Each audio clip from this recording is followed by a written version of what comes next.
গ্রামের এক কোণে থাকতো রমিজউদ্দিন নামে এক কৃষক। ছোট্ট মাটির ঘর, ছাউনি থেকে টপ টপ করে বৃষ্টি পড়ত, তবু তার মনটা ছিল আকাশের মতো খোলা। তার এক টুকরো জমি ছিল তার সম্বল। সেখানেই সে ধান, সবজি চাষ করত।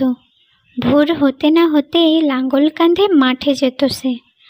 সূর্য ডোবা পর্যন্ত খেটে ফিরত ঘামে ভেজা শরীর নিয়ে।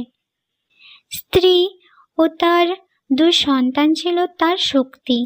রাতে কুপির আলোয় যখন সে তাদের পড়তে দেখত, মনে মনে কতই না স্বপ্ন বুনত। ভাবত একদিন ওরা আর কষ্ট পাবে না। কিন্তু বছরের পর বছর সে প্রকৃতির সঙ্গে লড়াই করে যেত।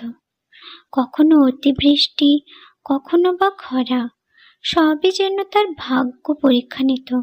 এক বছর ভয়ঙ্কর বৃষ্টির কারণে ফসল সবই নষ্ট হয়ে গেল। হতাশায় রমিজ ভেঙে পড়েছিল। ঠিক তখনই গ্রামের লোকজন তার পাশে দাঁড়ালো। সবাই মিলে বীজ জোগাড় করে দিল, সেচের ব্যবস্থা করে দিল, এবং পরের মৌসুমে দেখতে দেখতে মাঠে ভরে উঠল সোনালি ধানে।